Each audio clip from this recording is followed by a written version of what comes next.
las chicas son que enseguida se una que se forma de bailar. Muchas lindas no quieren bailar, están esperando Sergio Maradón, que tiene que hacer como mata con sabor, viendo tu gusto como mueve la señor. Ya llegó, ya llegó, ya llegó Sergio Maradón, llegó Sergio Maradón, llegó Sergio Maradón, llegó la mamá San Nicolás. Sergio Maradón, baila jalao, no gusta más. Nunca he comido, es un amigo, y vete a bailes, porque este vino, este bailador, es mi corazón, y es enamorado, pero no amor.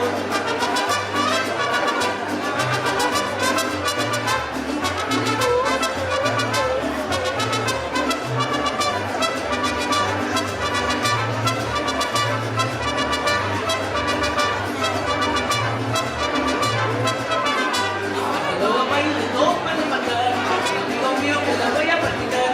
Todas las chicas son bien seguido, se ensuciaban con su forma de bailar. Muchas lindas no quiere bailar, está esperando Sergio Maradón, porque tiene que hacer como verte con sabor. Yo lo que gusto como mueve la señor.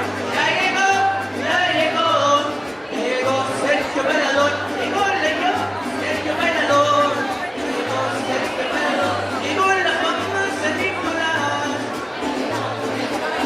Baila jalao, no gusta más. Nunca he comido, es un amigo, y mientras lo bailes, botes de vino, este bailador, en mi corazón, es enamorado, pero no amor.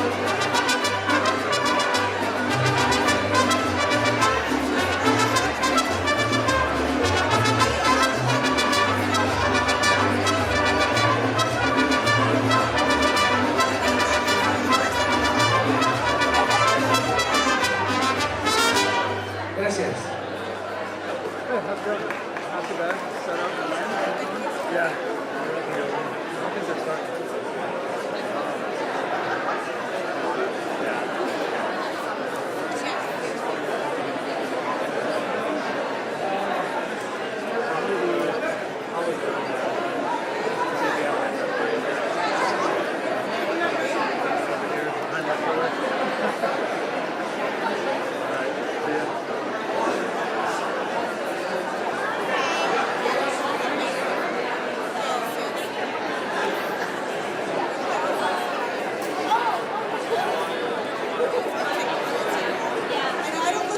Guys,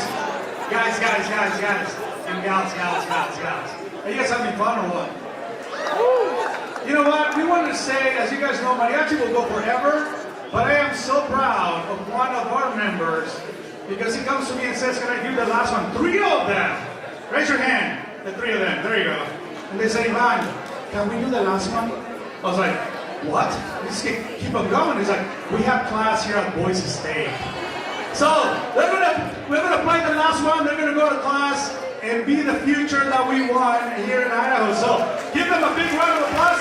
Mariachi Cantares is in the house.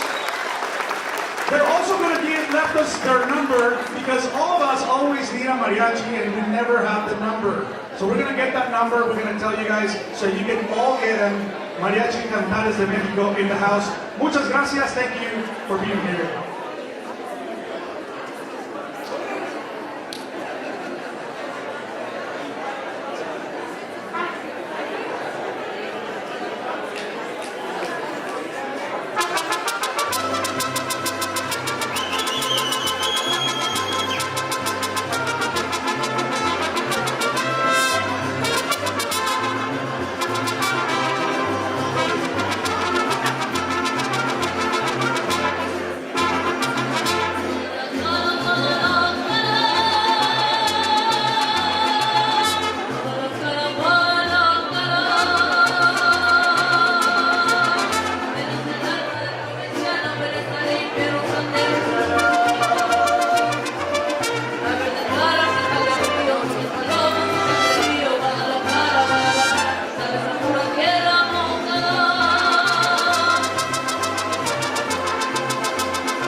give me a doctor's note. Anybody a doctor here? So.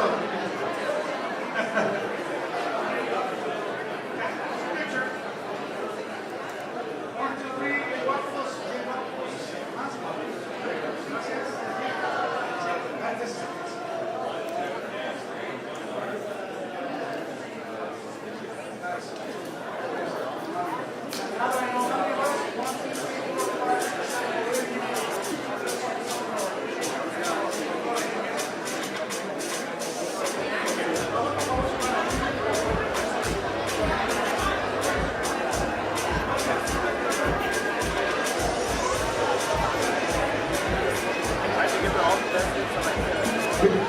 Okay, we need to get the lunch going, so vámonos.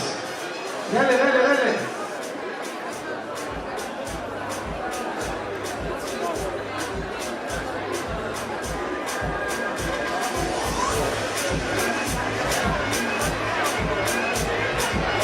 Okay, what a treat for our 20th year anniversary of La Cámara de Comercio Hispana de Idaho. We have our DJ in the house también. DJ Juan Batista.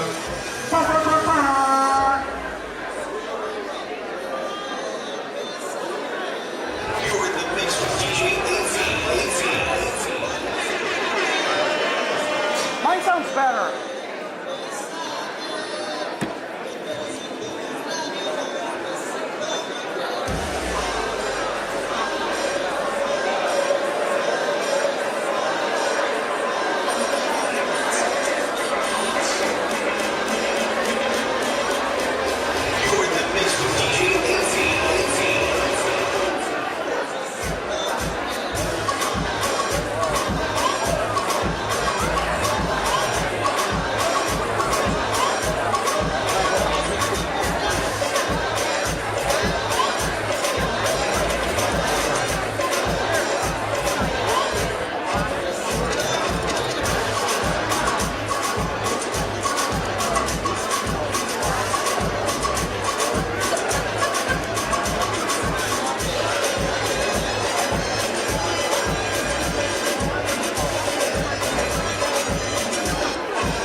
thought that will go with my group, you know, Emperor's group. I don't know this song, man. I'm from like Houston to walk this way. But it sounds like a good song. Muchísimas gracias. Thank you so much for everybody to come into our 16th annual State of the Hispanic Community in Idaho. Un fuerte aplauso, por favor, para todos ustedes. Big round of applause. It's not only 16 years of this, which if you guys remember, I was recruiting my familia, my tios, my tias, everybody out there to come and do it. And to see this room full of all of you guys is incredible. So muchísimas gracias. But we also have another great thing happening. It is 20 years. La Cámara de Comercio Hispano has been in existence for 20 years. Somebody told us once that we will not last for 6 months. But first things first, and before I tell you the story, I would like just to take a second and do what we do in America. So, with that, for the invocation and the flag salute, we want to have Kirby Ortiz to the front, please.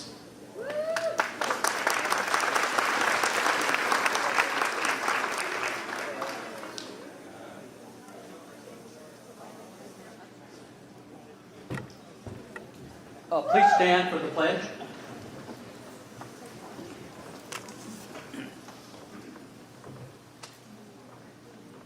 I pledge allegiance to the flag of the United States of America and to the republic for which it stands, one nation, under God, indivisible, with liberty and justice for all. Please remain standing. It ain't over.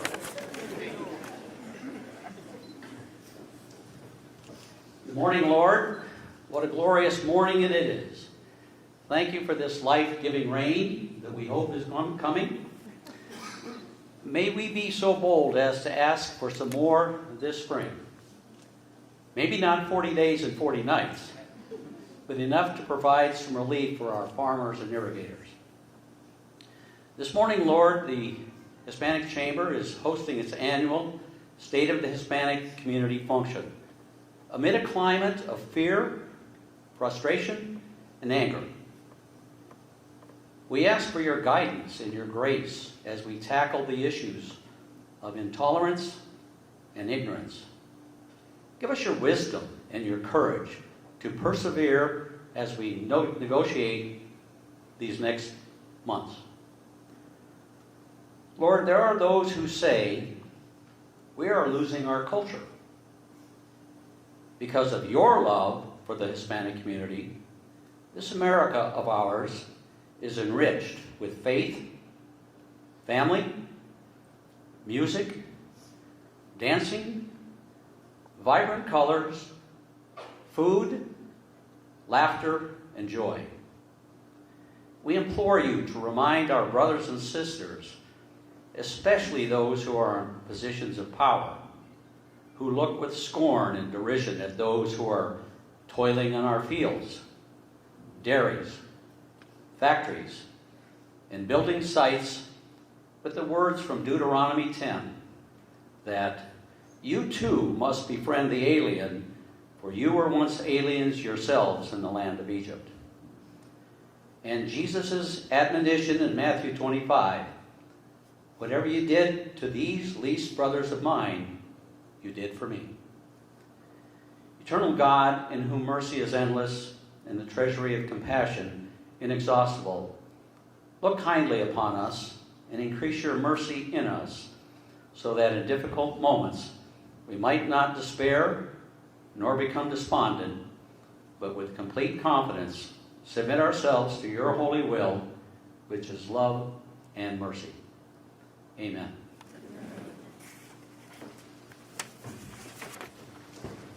Please be seated.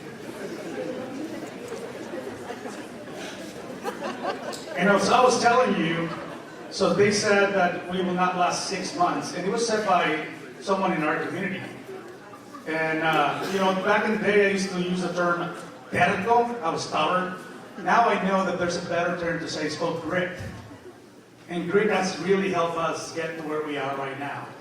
You know, and we are here to try to make a difference. But one of the things that's important is we're making a difference, but we're making it together. We are working with one another. We understand that we have elements of leverage and that we have the ability to succeed working with each other.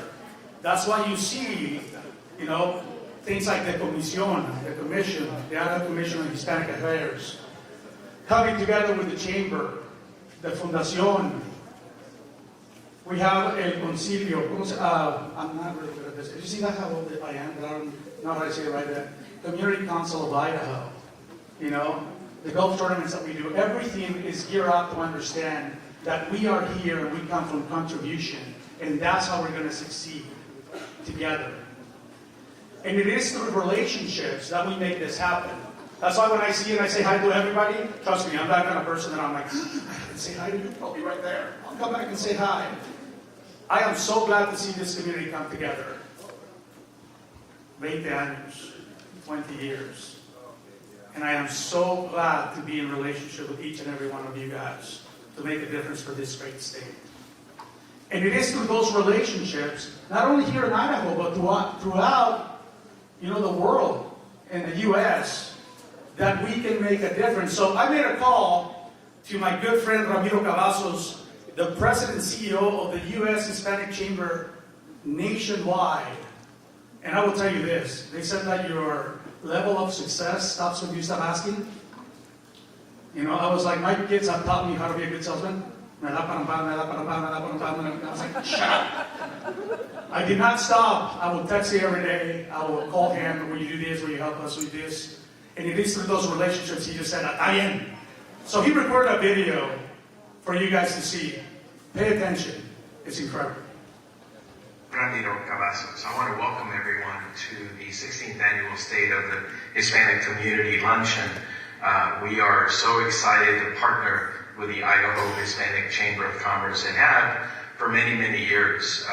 The United States Hispanic Chamber of Commerce is proud to lift up the Hispanic community in Idaho as a part of our national network that promotes free enterprise and economic development and, of course, prosperity in our nation's overall economy.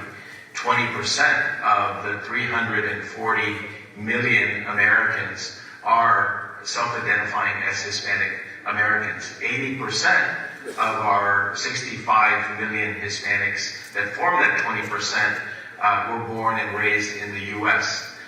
The reality is that if you know your history, we know that the first European language that was in North America was the Spanish language, and it arrived 128 years before the British arrived at Plymouth Rock. So this country was founded and built and defended and fought for and invested in from more than 300, 400 years ago when the Spanish arrived here and developed the North American continent. So for us, this is a day of celebration. I want to congratulate the Board of Directors of the Hispanic Chamber of Commerce and congratulate Ivan Castillo, your CEO Emeritus, who has done a great job, has become a great friend and a great entrepreneur. The United States economy is 25% of the global economy, and a part of that, $4 trillion, more than $4 trillion by the 65 million Hispanic Americans, the more than 5 million Hispanic-owned businesses that form part of that juggernaut is a big part of our prosperity. In fact, if the 65 million Latinos and that $4 trillion GDP created annually were valued and compared to countries around the world, the Hispanic Americans are the fifth largest economy in the world and growing at an 18% clip. Those 5 million Latino-owned businesses are starting businesses and folks joining those at 6 times the rate of other small businesses that are starting up. So we are natural entrepreneurs. Our average age is 28. This is becoming more highly educated community. We're in all 50 states. In fact, 10 of the states derive their name from the Spanish language: Colorado, Montaña, Montana. I could go on and on with the large investment that we've had for, again, more than 300 years. So as we celebrate 250 years as a country, our roots are deep and vast, and I'm so proud of the folks that have gathered today in Idaho to celebrate our community. Even if it's the 16th annual, and we've been here for more than 300 years, you are doing the right thing to make sure that we have everybody know that equality is important and that we're in this together as an economy. We have 14 million vacant jobs, so we really need to fix our immigration laws. We are not replicating ourselves in the U.S. as baby boomers retire or move on. So the economy is the most important thing: to have a better quality of life, to have less crime, to have better health, and to have, of course, communities that are growing and vibrant. So on behalf of the United States Hispanic Chamber of Commerce and our education fund, I'm Ramiro Cavazos, the president and CEO, and it is my pride and joy to give you welcome remarks. And I wish I was there with you. Hopefully next year I can join you, but until then, good luck y muchísimas gracias a todos ahí en Idaho, de parte de la Cámara Hispana de Comercio Hispano. Muchas gracias, Ramiro. I have to tell him, I actually sent him a text and I told him, I said, hey, listen, our chamber is just getting as old as yours. He started in San Antonio. They have like a $4 million budget, and they've been over 100 years in existence. So with 20 that we have, we're getting there somehow. So he chuckled, called me back and says, what do you mean you want to sell? Speaking of relationships and why it's so important to be in them, when you have the right one, it becomes effortless. And when I'm saying this, I've been married 30 years to the same one. So I can talk a thing or two when it comes to that. But now, I will introduce you to our new CEO and the person that is really taking this chamber to higher grounds and making a big time difference. Damas y caballeros, without further ado, Eva Aguilar.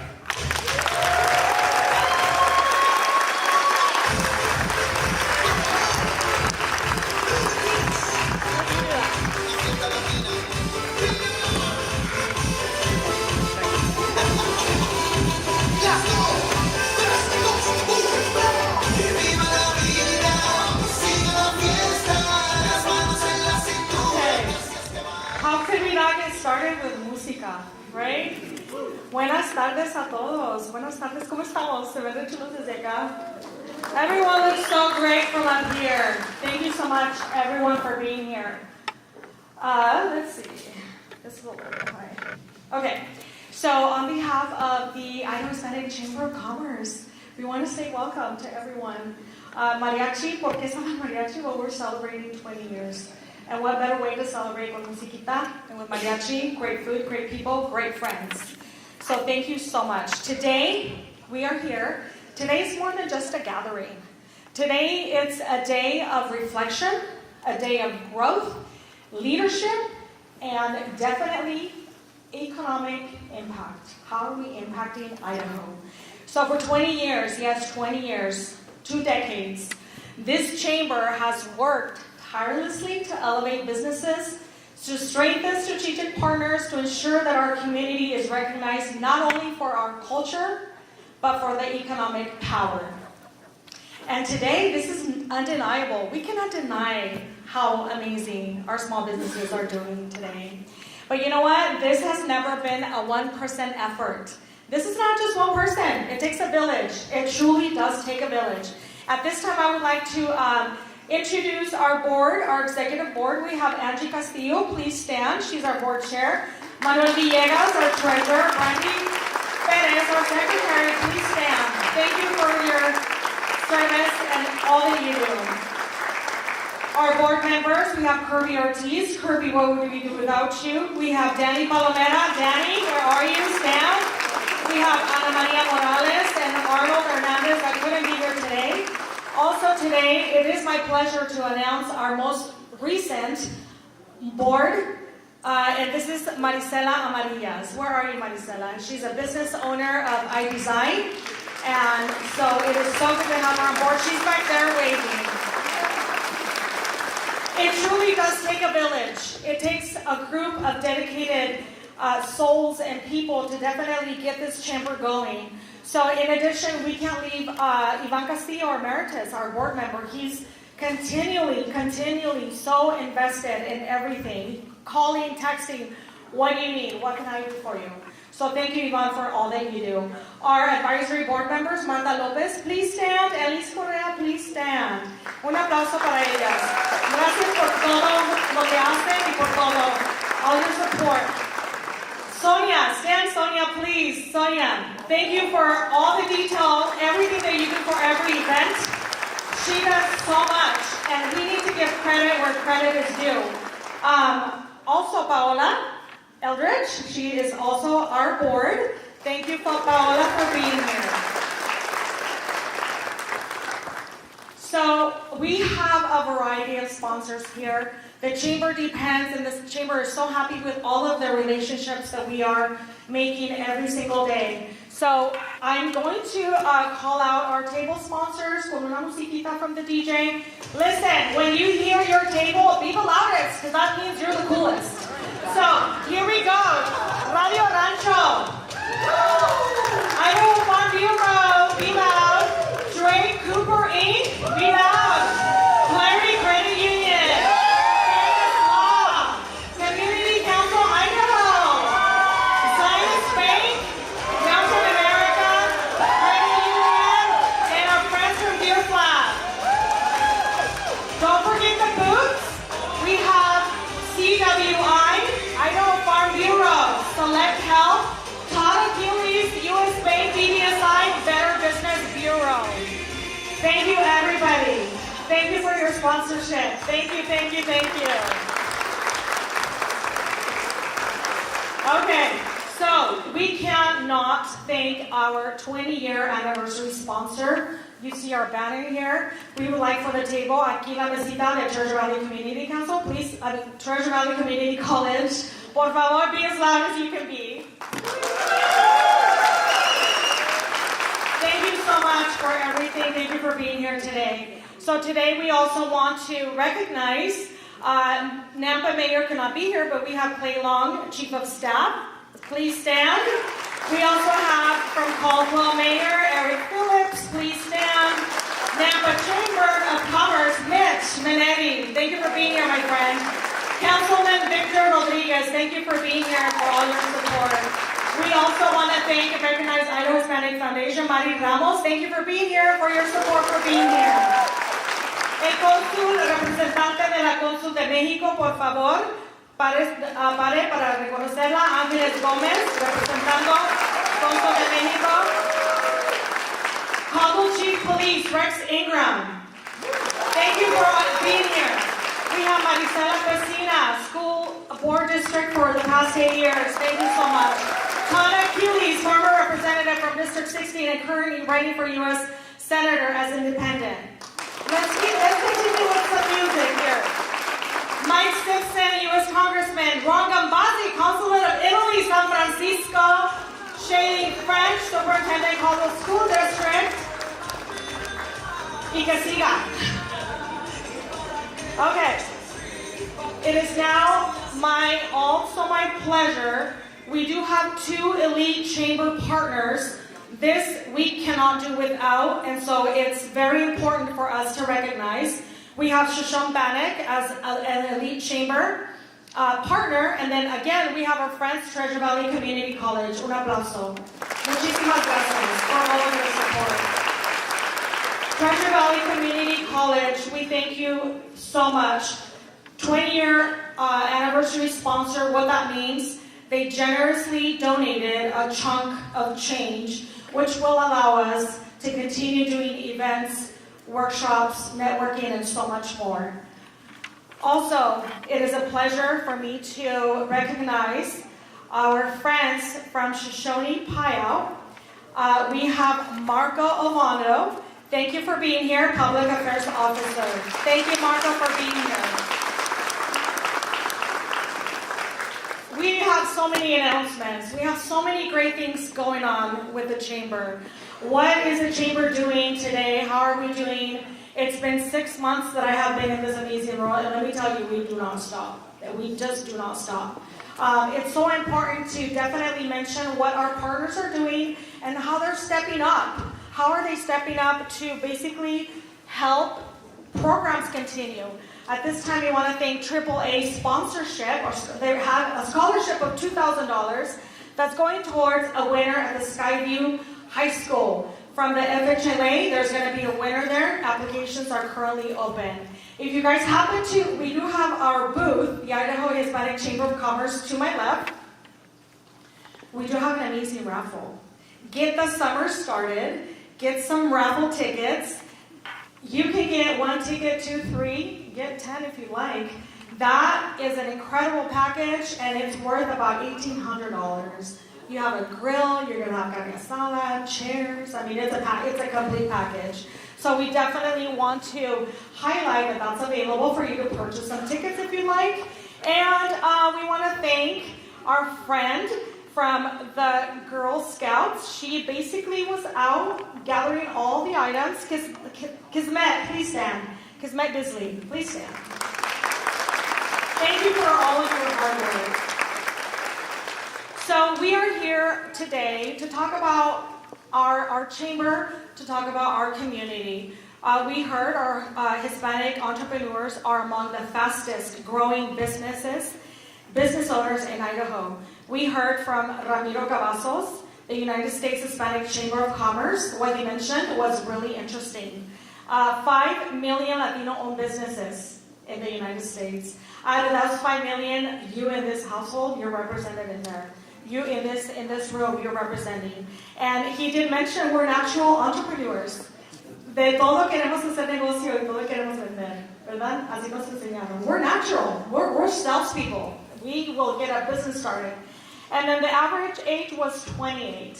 So listen, our small businesses here in Idaho, we understand the growth has been 130% increase. This is the number that we received for 2024. 2025 is about to hit, and you best believe we are going to talk about that. It's important that you small businesses realize and you recognize the impact that you are bringing to Idaho. You're impacting Idaho. The economy is because of you, and it's so important that you know this. These small businesses and Hispanic families contribute to our tax base, consumer market, and then the vitality of the industries which range from the agriculture, construction, healthcare, professional services, and the list goes on and on. So look around. Just look around. This room, it has incredible small businesses. At this time, I would like to invite you, if you own a small business, please stand. Please stand. Look around the room, ladies and gentlemen. If you own a landscaping business, construction, title company, electrician, plumbers, coffee shops, food trucks, restaurants, services such as lashes, plumbers, yoga studios, fitness studios, and so much more. Un aplauso para todos ustedes. We have our realtors. We have all of you. Thank you so much for everything that you do. We shared some information. You, small businesses, put Idaho in the top 3 as far as the fastest growing with small businesses. And I cannot wait to see what 2025, where we are at. We are just growing. We're doing incredible. So guess what? When Idaho businesses grow, Idaho grows. Sí, señor. When Hispanic families thrive, our economy strengthens. That's right. And so when we create pathways to capital, workforce development, and informed leadership, we don't just support one community, we advance, we prosper. And this, my friends, is for the entire state of Idaho. Everything that you are doing, don't ever think, I am just a food truck. Don't ever think, I just do lashes. No, you don't just. You do lashes. You own a business, and you're impacting Idaho. So this year's conversation is especially important because we are navigating a workforce of policies, access to capital challenges. It's not the easiest for us to go get a loan. trade pressures, and then regulatory shifts. But we are not here to react with uncertainty. We're not here to react with fear. We are not scared. We don't show fear because we don't break laws. We start our businesses the right way. We stay compliant. So we are here to ask today, how do we remain compliant and competitive and collaborative? How do we ensure stability for businesses and families? And how do we unlock even greater economic potential? How do I grow? How do I grow from a mobile coffee to opening a storefront? Thank you, Café Rivera, for being here and providing your coffee.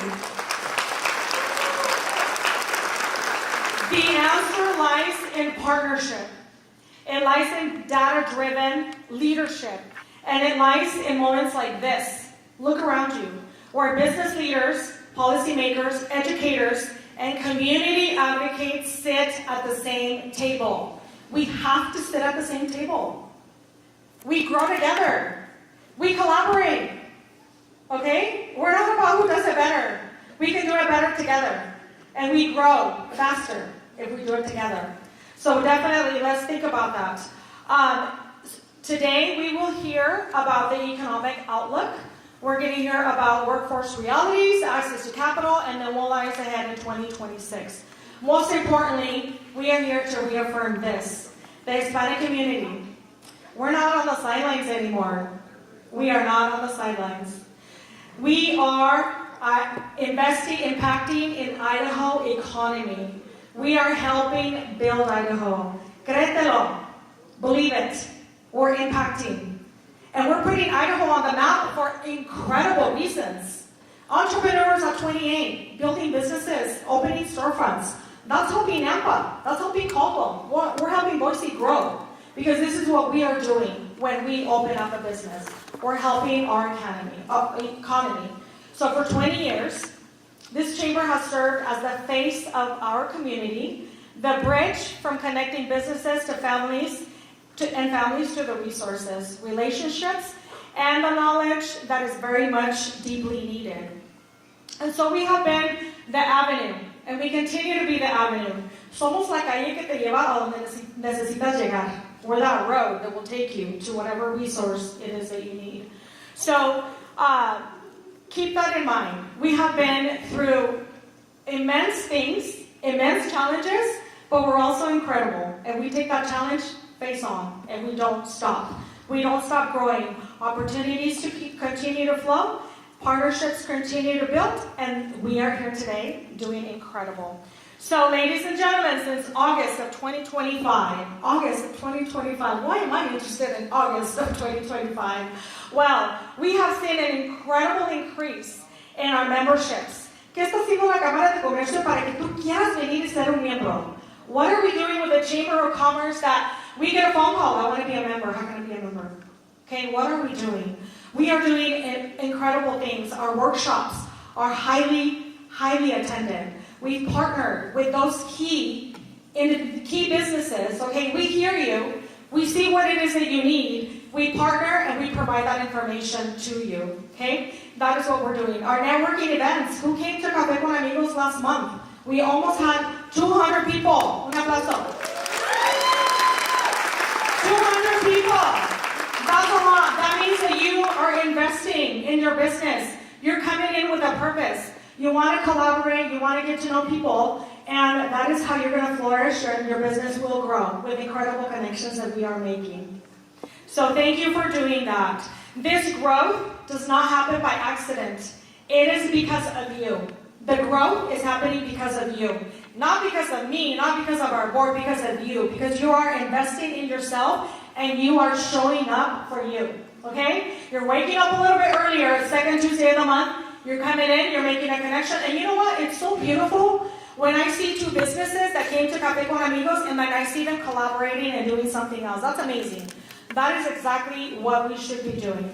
Today, I'm so excited. I'm looking forward to hear our keynote speaker, Salvador Cruz, from the Idaho Department of Finance. I'm looking so much forward to that.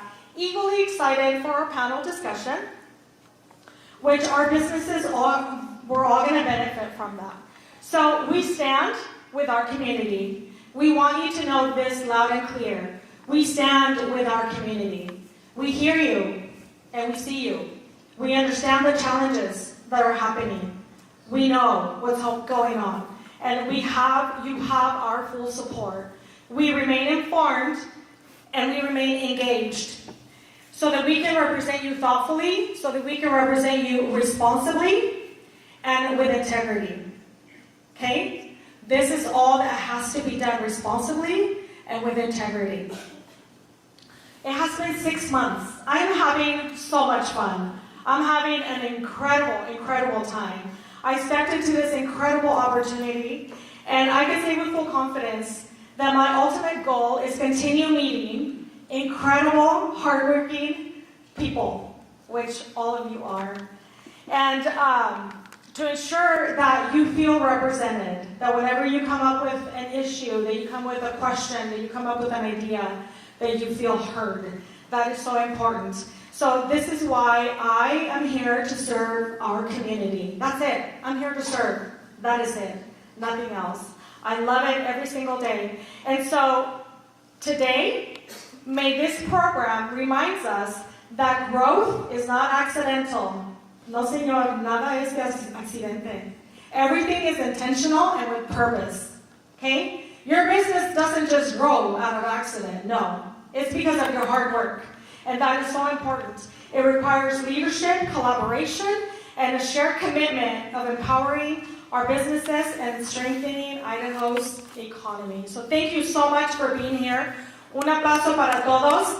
Thank you for your trust, and thank you for the impact you are making. Today, it is my absolute honor. I am so honored, and I'm so thankful. I've gotten to know this group of people individually with Treasure Valley Community College. We've learned so much about what it is that they do. We've been out to the Caldwell campus, and so for them to come up, step forward and say, we are going to sponsor you for the whole year, that was big. So it's important for us today to hear from Travis McFetich, VP of the Student Services. Come on up, Travis.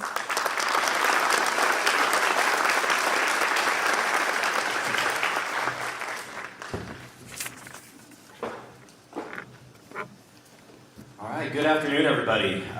It's truly an honor to be here with you all as we celebrate this remarkable milestone, 20 years of the Idaho Hispanic Chamber of Commerce. And I want to thank you all for inviting Treasure Valley Community College to be a part of this moment. First, I need to apologize if I bumble over words. It's because I'm scripted, and I'm not normally scripted, but my colleagues know me too well, so I need to stay on track.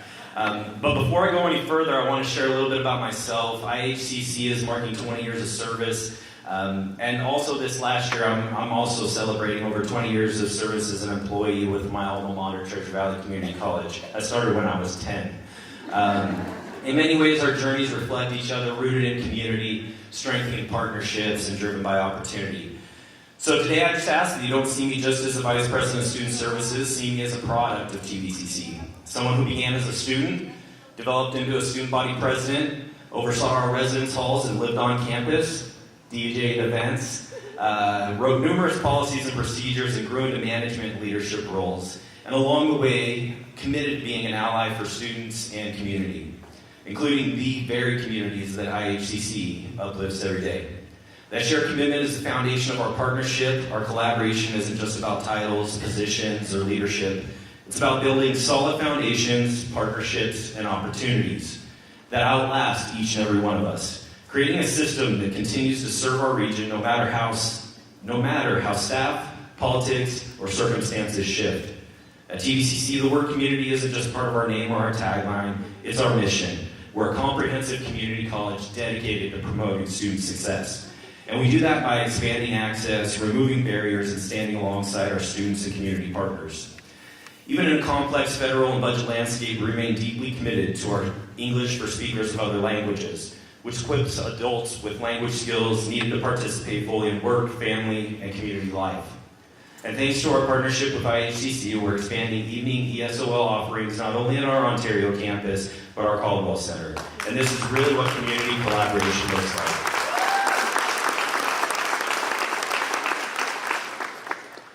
Even though now I'm an Idahoan, living in Weiser, Idaho.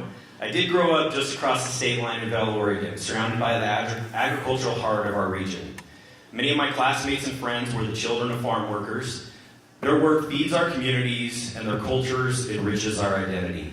I'm proud that TVCC is home to 2 federally funded programs, HEP and CAMP, that directly support migrant seasonal farm working families. These programs don't just open doors, they create pathways to opportunity for a workforce that's essential to both our economy and our heritage. Some of you may be wondering what an Oregon Community College is doing here. At Boise State, talking to you today at the 16th Annual State of Hispanic Community of Idaho. And I'm happy to answer that. TVCC is an emerging Hispanic serving institution with at least 25% of our students identifying as Hispanic and Latino. That doesn't include the students that don't self-disclose to us. Approximately 6% of that population comes from Idaho. The truth is, education has no borders, and neither should the opportunities themselves. We would not be who we are without the Hispanic communities of both Idaho and Oregon. Diversity at TVCC extends far beyond a single designation. We operate under Oregon House Bill 2864, which guides our commitment to cultural competency standards within higher education. This fall, we celebrated our 5th anniversary of TVCC's Multicultural and Diversity Center, a physical space on our campus that's become the heartbeat of cultural celebration, engagement, and advocacy on our campus. Through those events, workshops, murals, peer mentoring, the center helps all students feel seen, supported, and connected. Of course, everything I've shared today is only a glimpse of the extensive work that our staff and faculty do at TVCC. So I also wanted to personally invite you to visit our Ontario campus, especially during our 9th annual Connected Conference. You should have a flyer on your table. I think our staff was combing earlier here today.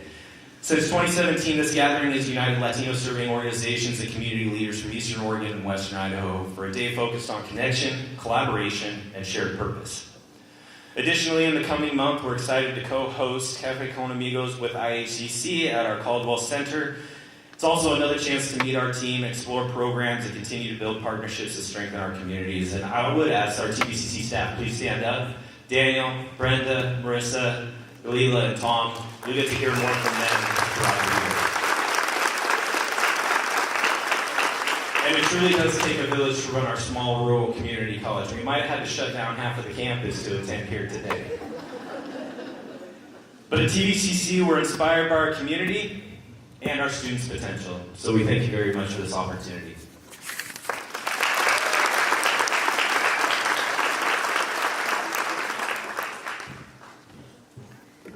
Thank you once again, Travis. Thank you, amigos, the Treasure Valley Community College.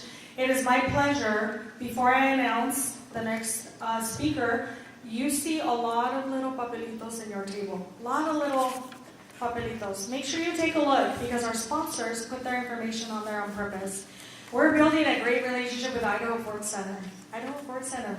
Que cuando haga baile, quiere que les digamos que va a haber baile. Like we need to be told, right? MS Banda. There's a baile coming up. There's this little paper here. Make sure that you scan it if you'd like to go. We're trying to get some tickets that we're going to raffle off like last time. We have Café con Amigos, our friends from AAA in April. But in March, Vitalistic Wellness. Stand up, Vitalistic Wellness. They're having and hosting Café con Amigos at their location. And then we want to thank our photographer and videographer, Tonal, right here. Efraín Rodriguez, same. And then our DJ, thank you DJ for being here. Juan Bautista, if you need any DJ, videographer, photographer, you know where to go. Y si quieres ir al baile, pues también. It is my pleasure at this time to introduce you to the one and only. I love working with this woman. I love learning with her. She never makes it look like work. Every time we talk, every time we plan, it's all great times. Who would not want to work with someone like that? It is my pleasure to introduce Angie Castillo, my board chair.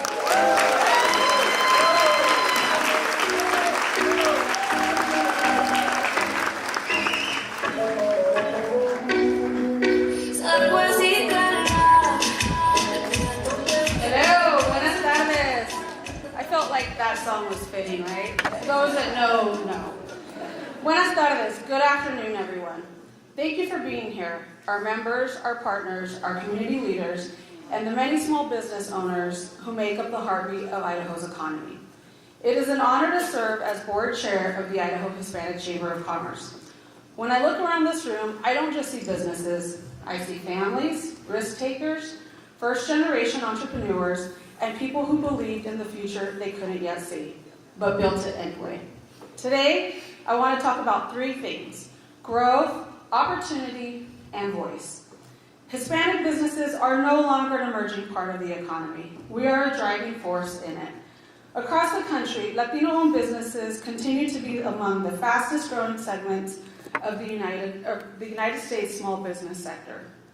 Here in Idaho, we are seeing the same momentum. Hispanic entrepreneurs are opening restaurants, construction companies, trucking businesses, professional services, retail shops, child care centers, and financial service firms at remarkable rates. But one statistic stands out, and my favorite. Latinas are now the fastest growing group of entrepreneurs in the United States. Think about that for a moment. Women, many of them mothers, many first generation, many bilingual, are not just participating in the economy. They are the ones building it. They are creating jobs, stabilizing neighborhoods, and reinvesting in their communities. When a Latina opens a business, she rarely lists just herself. She lists a family, and often several other families with her. This is not just a cultural progress. This is economic development, and Idaho benefits from it. However, growth does not happen alone. Businesses need trained employees. Employees need opportunity. Opportunity requires education.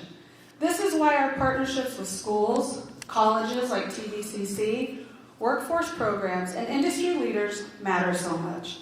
The IHCC is working to connect students to careers, not just diplomas, to certifications, to apprenticeships, internships, mentorships. Because when a young person sees a business owner who looks like them, speaks like them, or shares their story, something powerful happens. Possibility becomes reality. We are not just preparing workers, we are preparing future employers. Now, I want to talk about something that may be even more important than business growth: voice. Hispanics make up a rapidly growing share of Idaho's population and workforce. Our businesses generate economic activity, create jobs, and serve communities across the state. Yet, when we look at leadership, local, state, and civic, the representation does not match the reality of who lives and works here. Not because we lack leadership, not because we lack ideas, not because we lack investment in our communities, but because we lack participation. The truth is simple. Economic power without civic participation limits our influence. When business owners, employees, and families do not vote, decisions still get made, just without us at the table.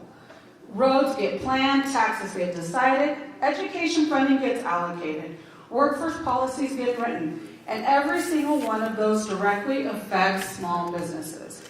Voting is not about a party, it is about presence. It is how a community says, we are here, we contribute, and we care about the future of the state. We are not telling you how to vote, and we are simply encouraging everybody to vote. And if you are unsure about how to get it done, we got you covered. Here to my right, the League of Women Voters has a booth. They're more than happy to help you. The Hispanic business community has proven over the past decade it gives us opportunity and we will create growth. Give us access and we will create jobs. Give us partnership and we will strengthen Idaho. Now we must add one more step. We must show up. Our parents worked for opportunity. We built businesses with opportunity. Now we must protect opportunity by participating. Our future will not be decided only in the boardrooms or storefronts. It will also be decided at the ballot box. Let's make sure our community is there.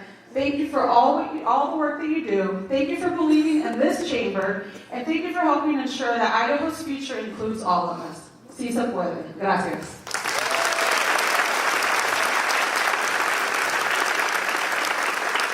So at this time, I forgot my phone, and that's where I have the little thing. And so anyways, I'm just annoying it. I'd like to introduce Salvador Cruz.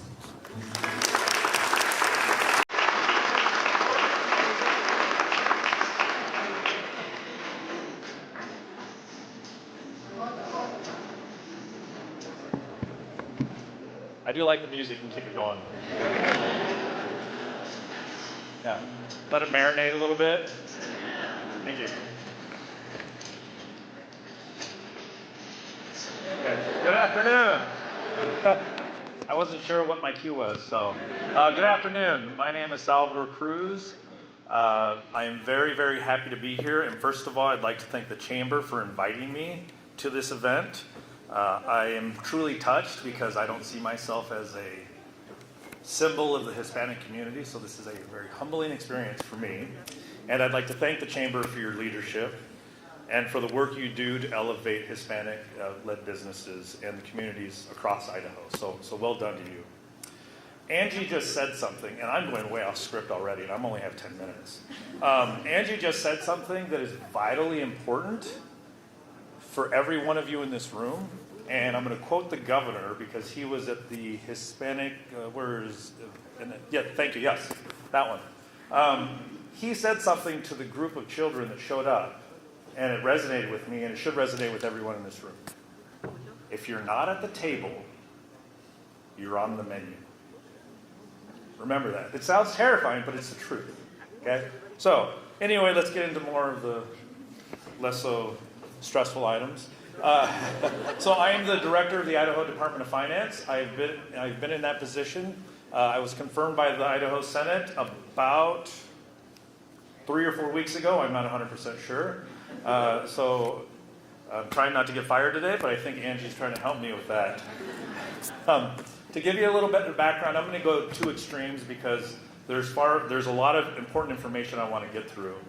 But the one thing I want to tell you is to kind of give you perspective on me and give you perspective on the person that's standing in front of you, telling you the items that I'm about to speak to you on is, I grew up very, very poor.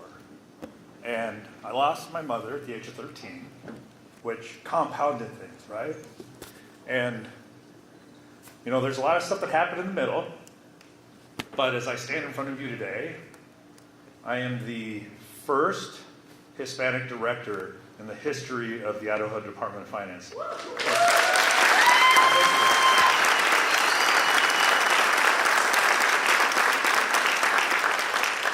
I wasn't searching for an applause, but with that, thank you. And that's in the 120-year history of the Department of Finance. So it's humbling, and I thank you, and there's a lot of people behind me that really entrusted me to take on this position, so thank you. It truly means a lot to be here with you all today, business owners, leaders, and families who represent the heart of the Hispanic community in Idaho. When we talk about the strength of Idaho's economy, we're also talking about the strength of the people in this room. And I think that Angie and Eva said it great. Right? You are business owners. You create economic prosperity, whether it's your family, your communities, the schools. I'm not even getting to taxes. That's not my thing, and I'm trying not to get fired, I swear. But you're creating jobs. You're creating opportunities and helping Idaho grow in ways that numbers alone can't capture. And everyone in here that has gone through the struggle knows exactly what I'm talking about. So, let's get to the boring stuff, which is economic outlook. You've all heard various politicians, business leaders speak on Idaho's economy. I'm not going to tell you anything that's earth-shattering here, but we continue to be one of the fastest growing economies in the country. Our population growth is one of the highest in the country. And it's going to outpace the national average for the next 5 years. For many of us, that growth is something we feel every day, right? More competition, more pressure, more customers, more traffic. That wasn't a 6-7 reference. That was just... But through all that growth, there are a lot of things that stand out. And it's amazing. I get a front row seat to what you all do and what financial institutions do every day. And I get to sit back and I get to watch all of these strategies intertwine and play and interplay. So I feel very fortunate in that regard. But a couple things that stand out. Average wages since 2024 have grown 5%, a little over 5%. Idaho has the 3rd highest projected growth rate in the nation. Over the last 5 years, and this number is going to blow your mind, Idaho gross domestic product has grown over 150%. Yeah, that's a big number. If you take that number and factor into account the amount of population growth we're anticipating, the opportunities are tremendous. It doesn't matter who you are. As I said earlier, you just have to be at the table. Put yourself out there. Our unemployment rate remains low, 3.6%. It's great, woohoo. But more importantly, we're making things happen in Idaho, and I think that's wonderful. Here's another one that blows my mind. Personal income has risen 45% over the last 5 years. 45%. I just want you to know my raise has not been that much. I'm a state employee, so it doesn't happen. But over the next 5 years, personal income is expected to increase an additional 32% in Idaho. So think about that for a minute. That means increased disposable income, increased opportunity for you as a business owner, you as a potential entrepreneur, you as an employee of an industry that relies on people spending money, which I think is everyone in this room. That's a tremendous opportunity. And I'm excited for it. And I'm a finance guy, so I geek out about this all day, so I'll try to keep it down a little bit. But those numbers don't tell the whole story. Behind all these numbers, there's still challenges. As population grows, that means higher demand for your products and services. That means you have to hire people, right? You have to buy products. You have to navigate the market. You are in a cutthroat environment if you're in the free market trying to make ends meet. One of the items that you hear politicians talk about all the time is housing. Has anyone here been this? Well, I don't want to ask the question. First-time home buying is very difficult in Idaho, and I think you have to keep moving further and further east. I think we're in Oregon now. I'm not 100% sure, but that's what's going on. Is the first-time home buyer, those individuals are constantly getting priced out of the market, and it's been the case for years. And unfortunately, there's no end in sight, and I don't know how to fix that. If I did, I wouldn't be standing in front of you all today. But businesses, you are also facing pressure because if it's difficult to buy a first-time home and wages are going up another 32%, guess what that means? Wages are going up another 32%. So it creates a lot of friction, but I would call it positive friction for industry and businesses alike. And you know who feels the pressure most when you start looking at the confluence of events? Small businesses, especially family-owned ones, because small businesses tend to have smaller margins. They feel the pressure of movements. And if you have pretty large margins, let me know. I'd like to be a silent investor. Don't tell the governor I said that. But Hispanic businesses, Hispanic owners, the opportunity lies in capturing more of Idaho's growing market. And I think I'm preaching to the choir here, right? As the market gets bigger, even a smaller increase in market share is exponentially beneficial to you and your customers and your business as alike. Even with rising costs, Idaho's cost of living remains slightly below the national average. So in economic terms, what that tells me is the cost of human capital remains low. I don't think it's going to be that case going forward. I think that we do face some challenges in Idaho, and we may not be able to claim that for very much longer just because of the realities of the fact that Idaho is so popular for people to migrate into.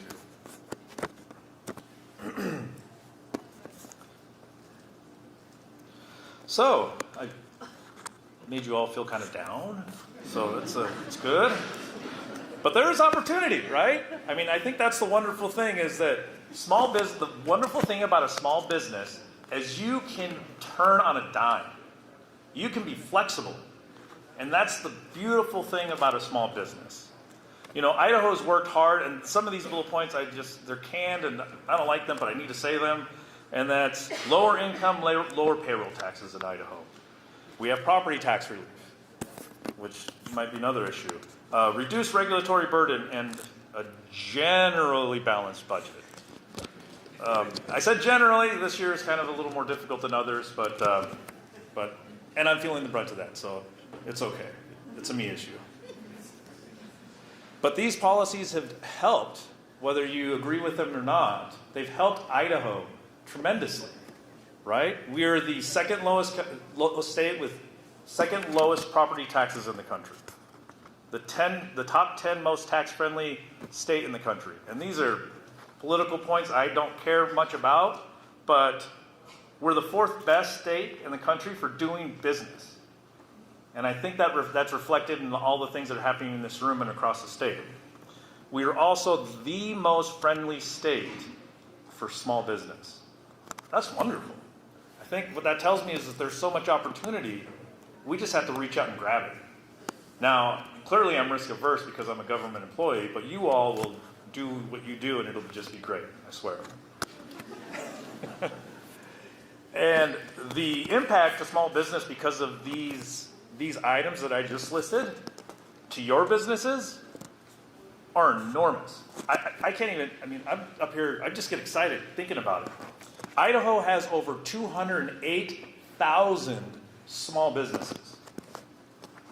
Small businesses make up 99.2% of all businesses in Idaho. I'm going to say that again because that's wild. Small businesses make up 99.2% of all businesses in Idaho. So if you're a small business owner, we should just give you all a big round of applause.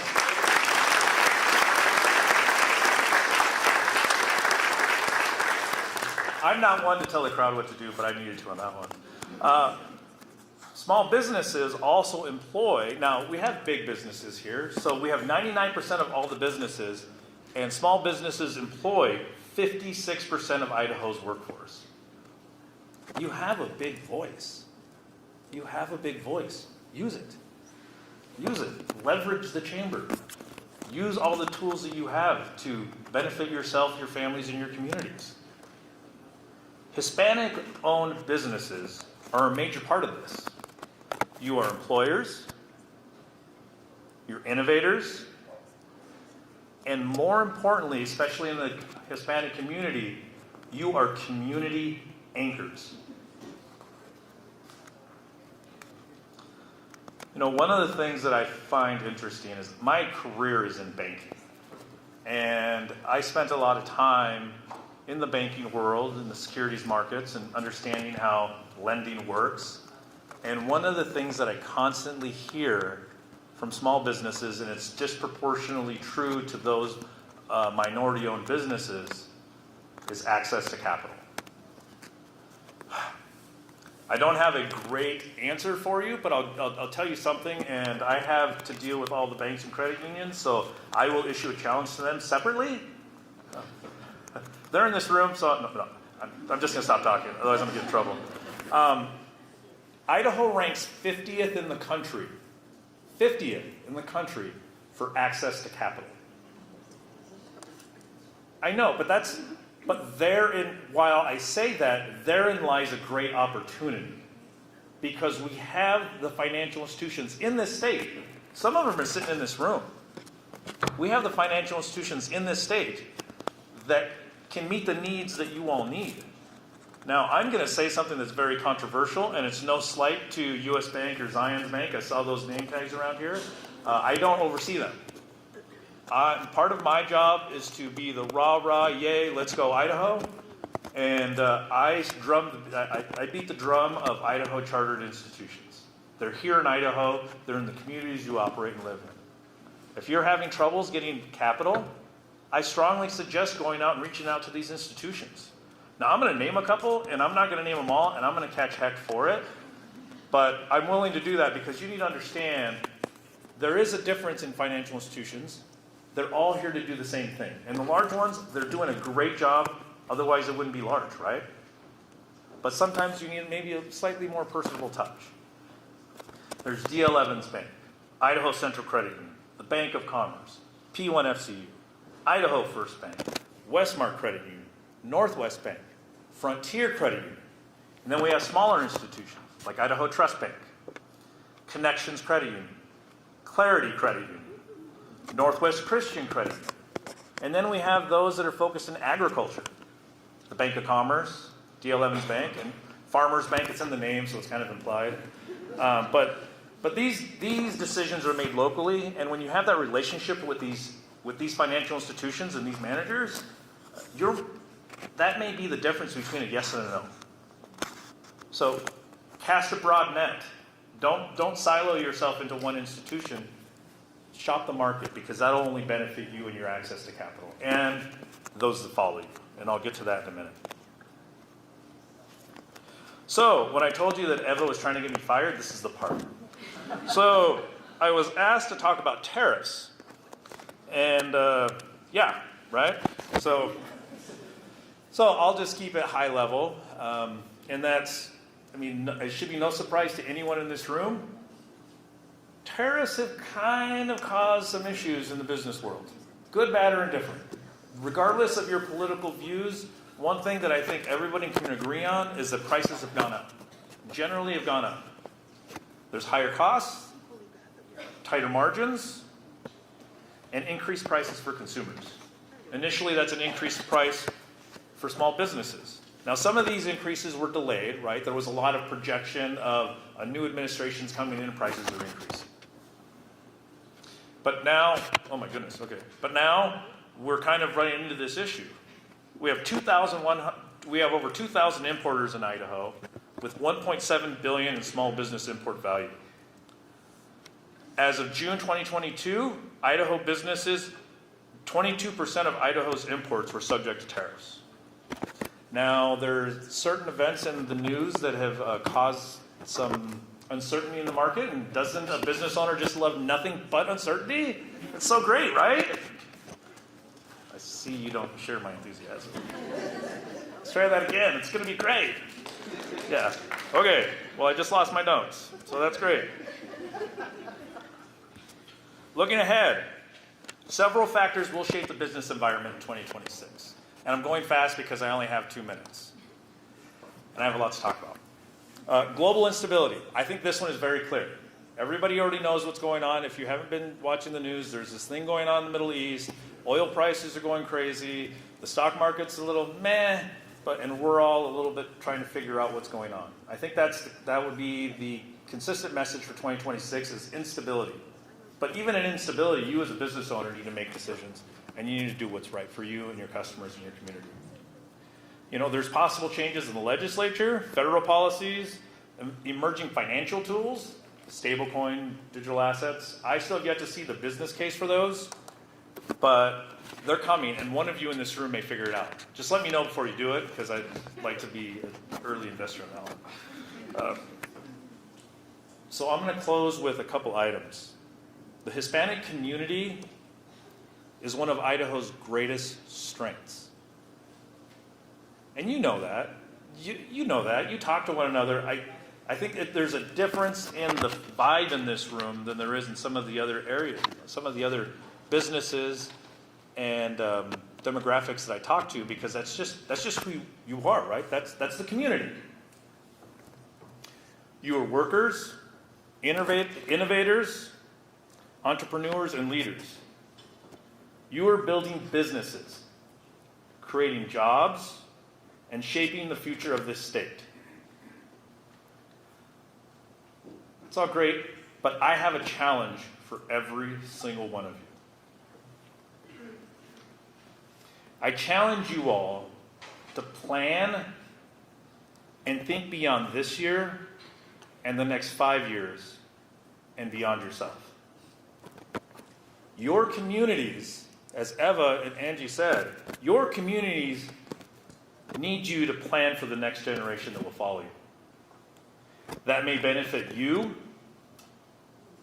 your family, or someone you don't even know. And it all starts with one thing: education. Education. Education. Don't get angry, get educated. Educate those that are coming up. Being a construction worker is a noble job. We can do better. We should push the next generation to lead Idaho, professional services, doctors, lawyers, bankers, CEOs, politicians. But they need to be at the table, and they can't do that unless you all lay the groundwork first. You may not even see the fruits of your labor for 5 to 10 years. 5 to 10 years, that's some foresight. But the impact will be tremendous. Let's not settle. Let's pick each other up.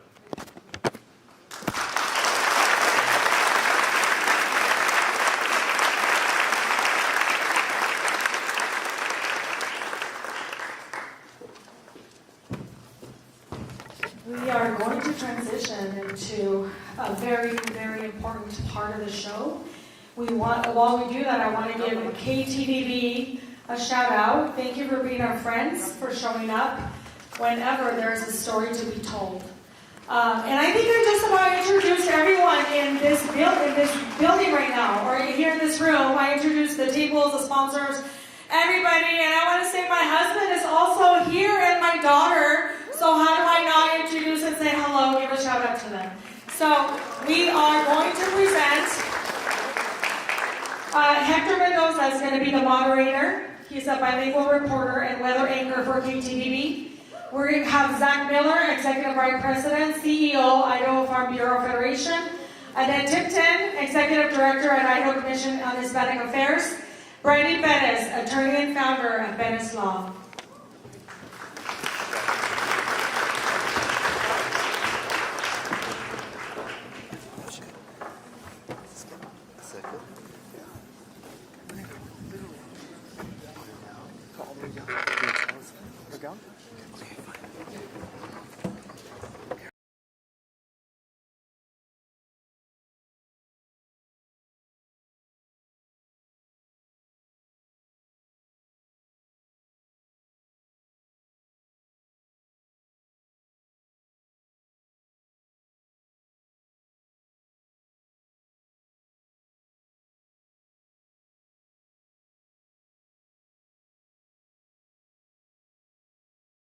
Your shoes so much.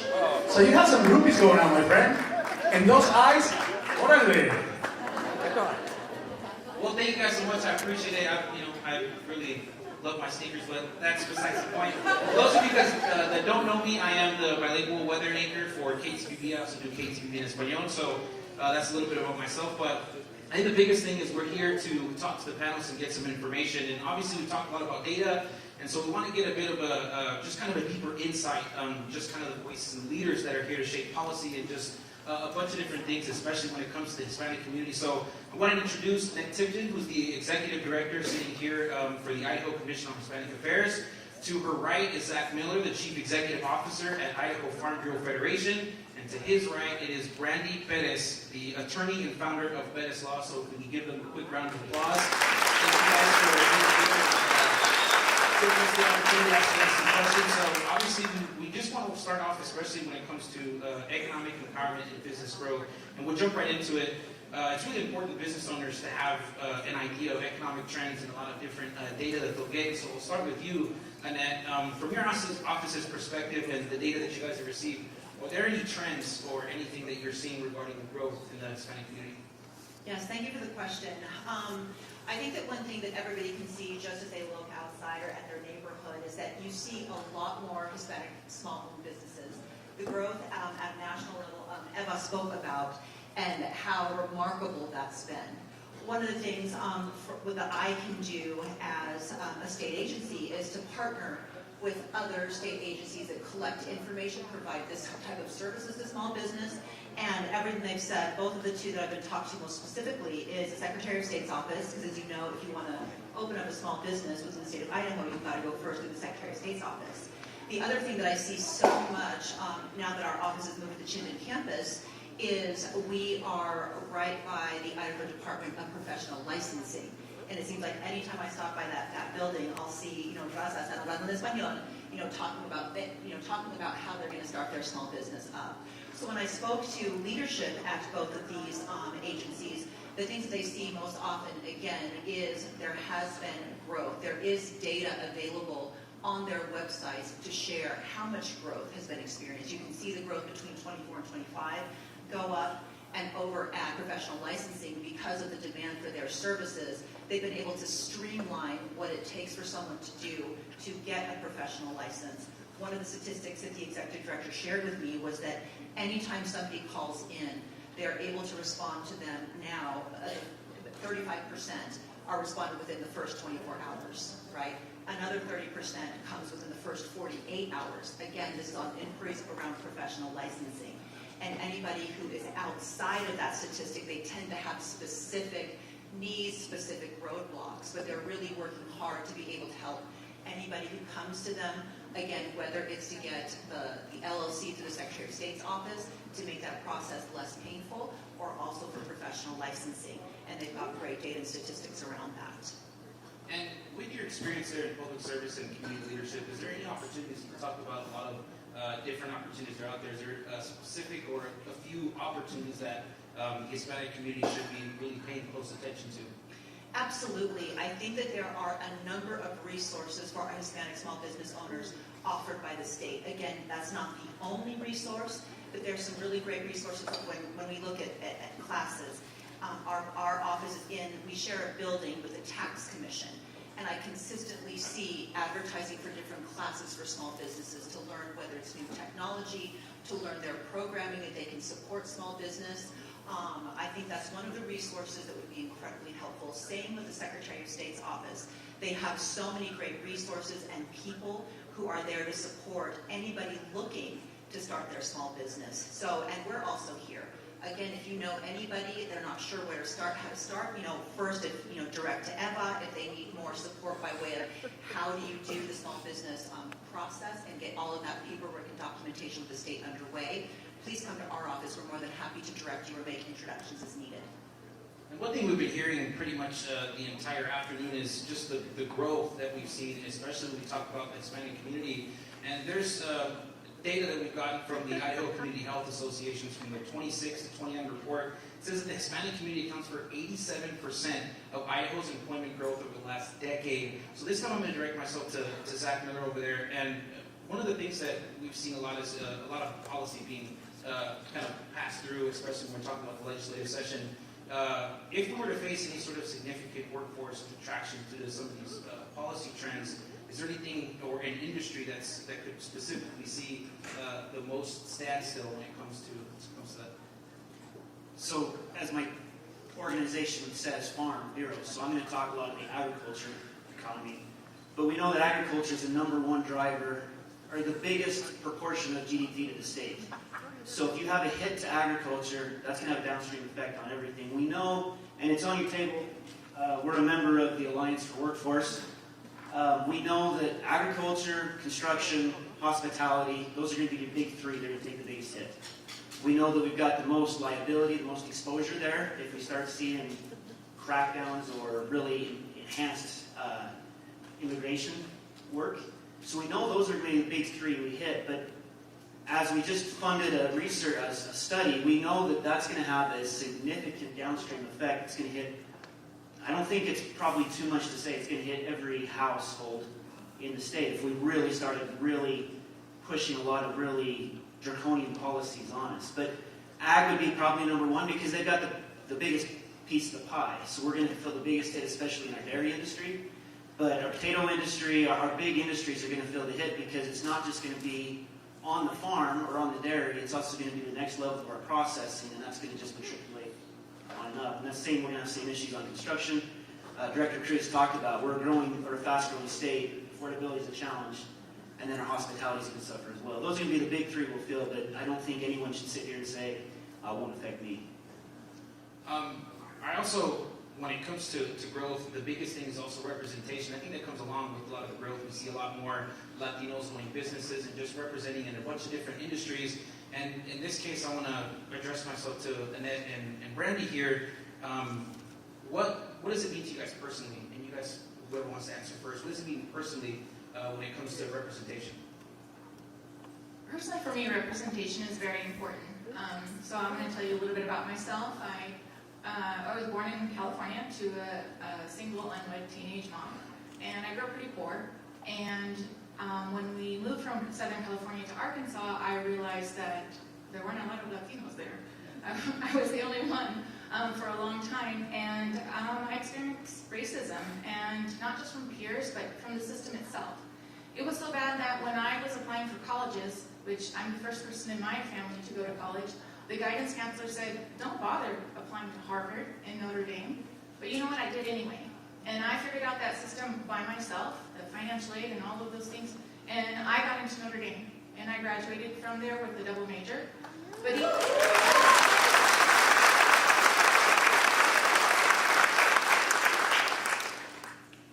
But even there, I suffered from the imposter syndrome. A lot of people around here probably know what that is.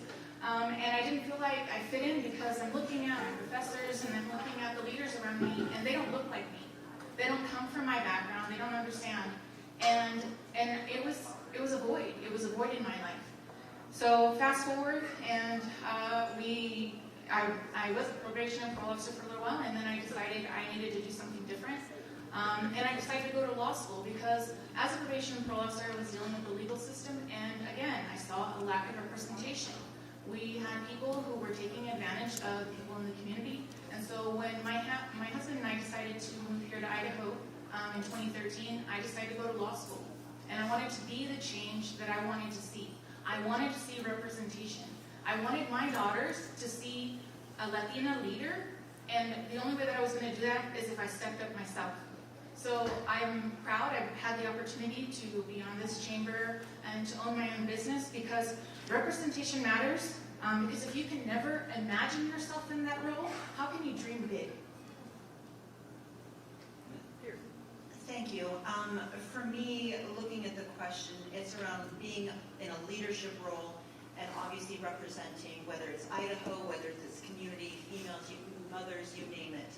One of the things that's been really important to me, because I'm from Idaho, I grew up in Rupert, graduated from Yampa High School, and I was really, really fortunate to have incredible mentors and leaders, people who sat in my seat, right, who sat in the seats, some of you are here, right, from 40 years ago, who were there creating opportunity. So for me, when you are visible and when you are in a role like mine or some of the people here in this room, how do you pay that forward? And so for me, it's been paying it forward and being a mentor. You're going to hear me talk about this all of the time. One of the things that I was able to do with incredible partners before anybody thought I could do it, right, is I was able to launch a paid legislative internship program. Many of you know that I got my start here in politics. I went to Washington, D.C. I was selected to be an intern for Senator Mike Crapo. And it was the first time I ever saw such a big world and what does policy do and how does it impact, somebody who's from a farm in Rupert, right? And I wanted to bring that experience in some way, shape, or form to our young people here in Idaho. Not everybody can make it to DC. It's expensive. There's various barriers, right? But how could I do that here? So again, fortunately, we had two amazing corporate sponsors. We had amazing applicants. Both of my interns are here today. And one of the things that I think is so important with giving opportunity like this for our young people is, one, they get exposure to what happens at the Capitol, right? They get to see front row, center stage, what goes on there. And secondly, how does that legislation impact their livelihood? And how is it going to impact the industry they see themselves working in? So again, you're going to hear me talk about opportunity and mentorship, and that's the other thing. When I think of my mentors, I didn't get to Wall Street by myself. I didn't get to the Capitol by myself or to the White House by myself, right?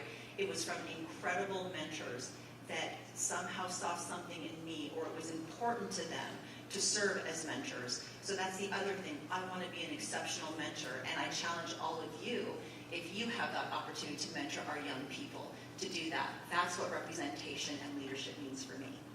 I think that kind of leads into my next question, and it goes for both of you still. What can the community do to encourage the next generation that comes in, whether it's government, corporate leadership, or entrepreneurship? Well, we need to show up. We need to be on boards. We need to go to the schools. Like Annette said, we need to be mentors. Because if we're not, then how are we supposed to be the example? And so that's where I'm trying to focus. I'm trying to be the example I want to be for my daughters. I'm trying to make a difference in my community. I might not be able to save the world, but I can help one person at a time.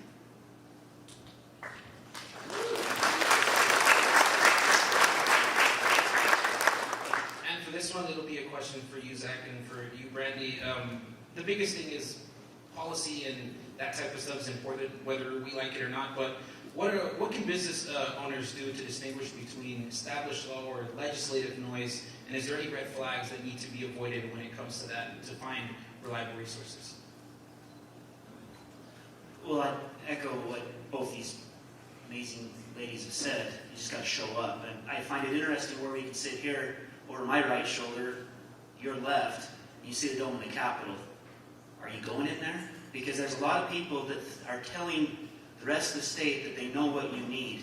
And I would argue that they're the ones that you shouldn't be listening to, because they're speaking a complete opposite of the facts. And in agriculture, we rely on facts, because a potato or a cow, they don't really care about politics. It's, can I eat? Can I grow?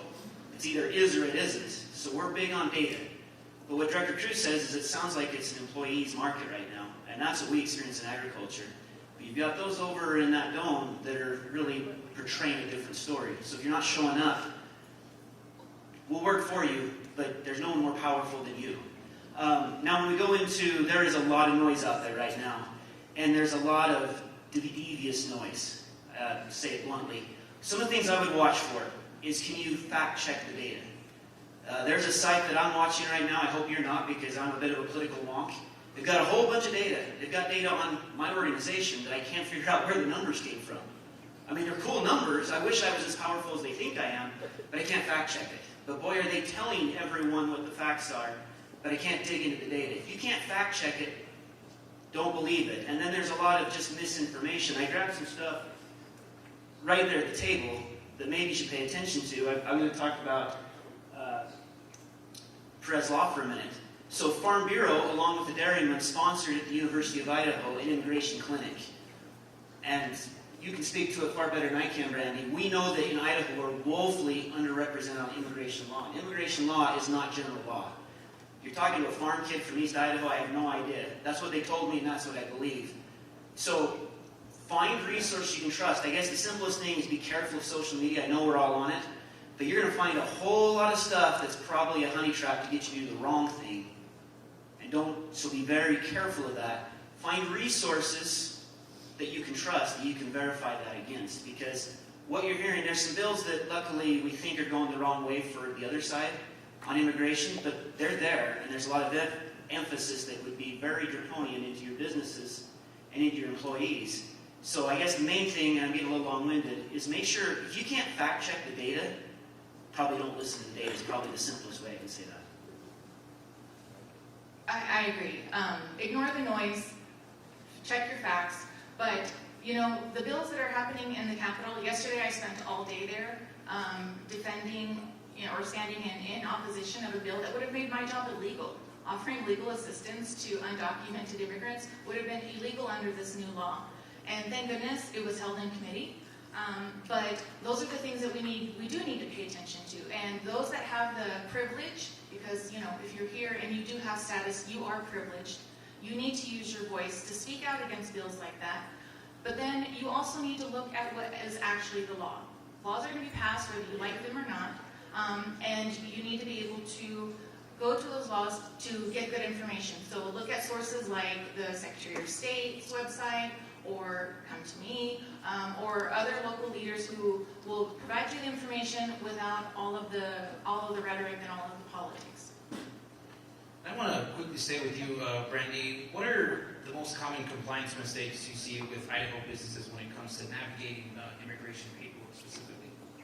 Well, the big immigration paperwork with businesses is the I-9. So it's an actual immigration form that all employers have to fill out for their employees.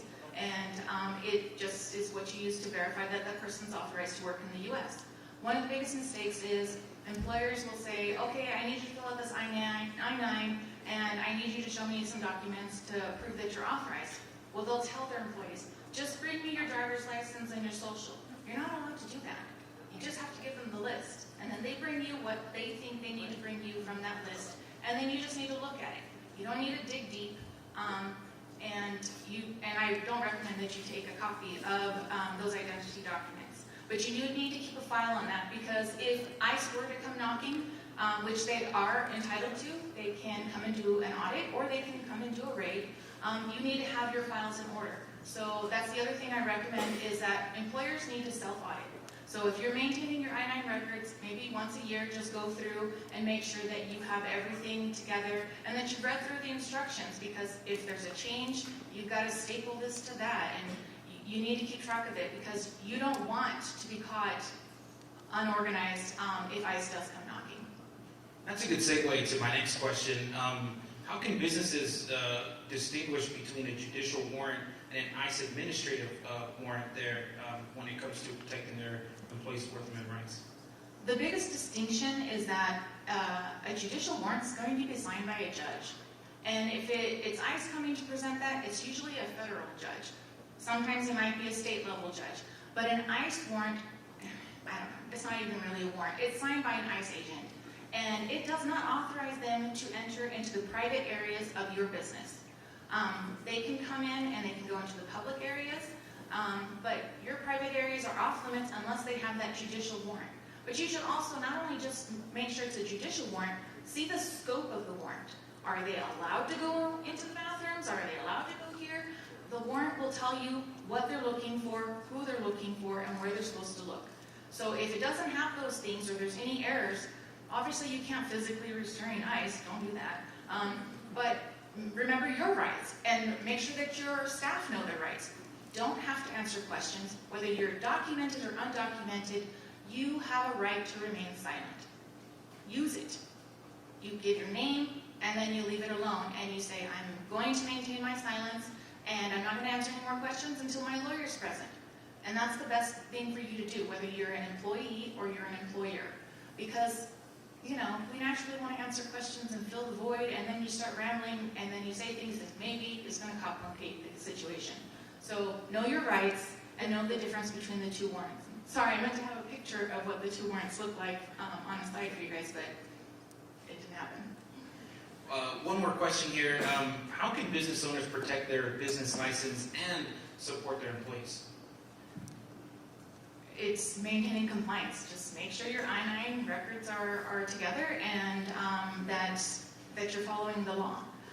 So again, you can support your employees by making sure that they know their rights, and you know your rights and their rights as well.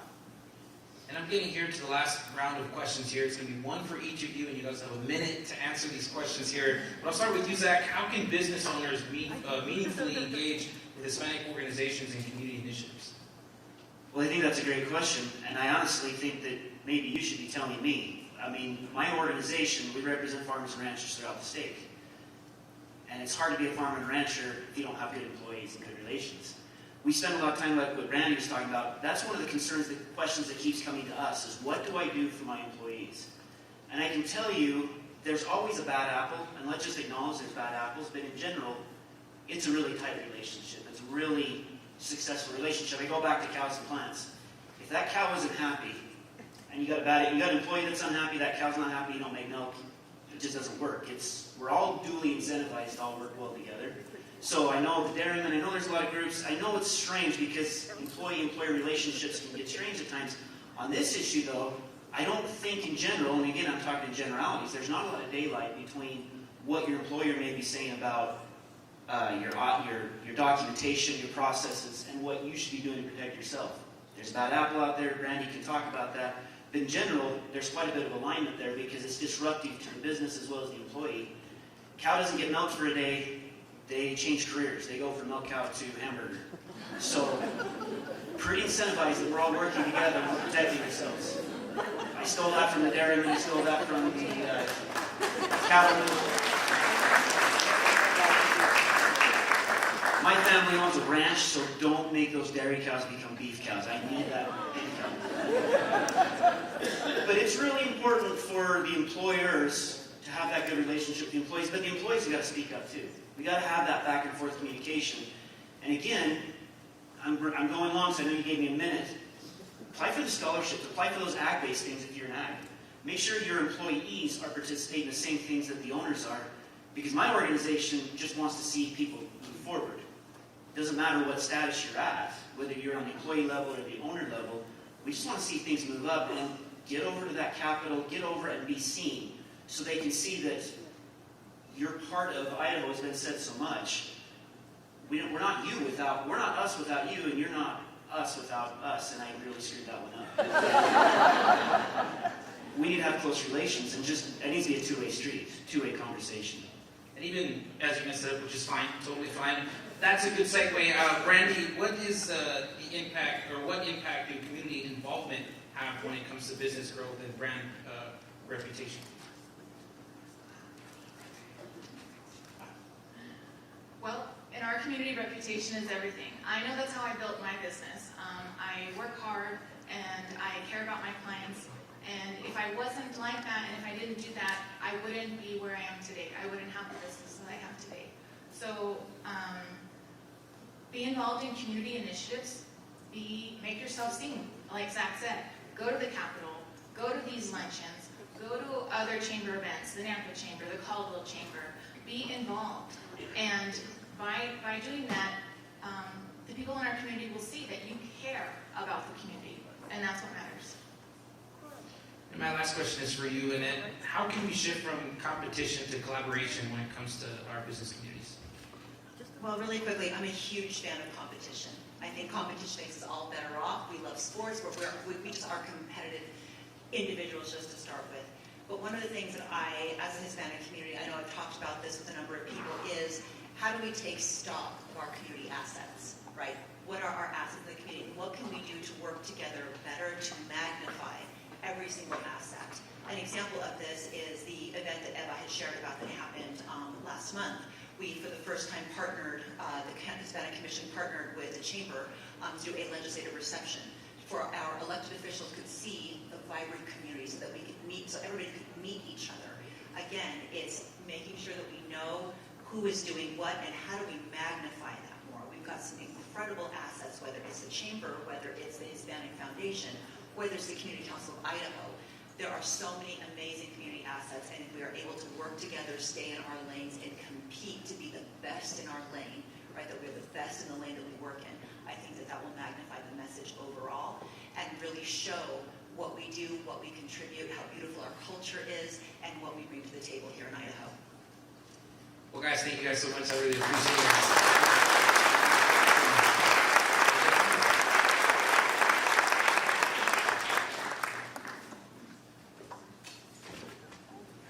Let's give one more round of applause to our amazing panelists.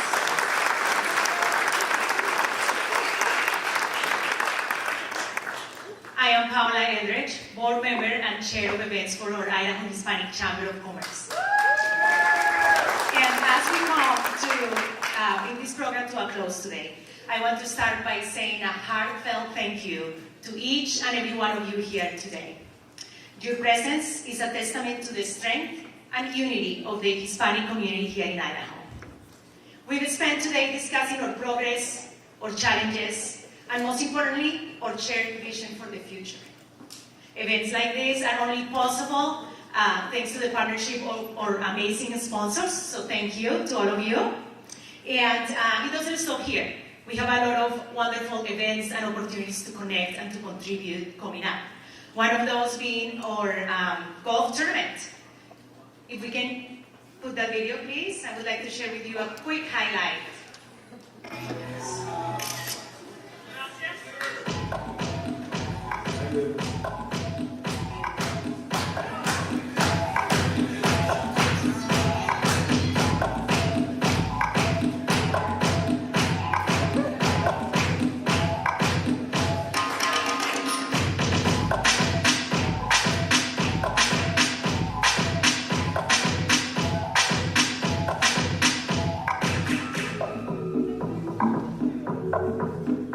So the annual Margaritas, Mariachis, and Hooligans Gold Scramble is coming up on May 14th.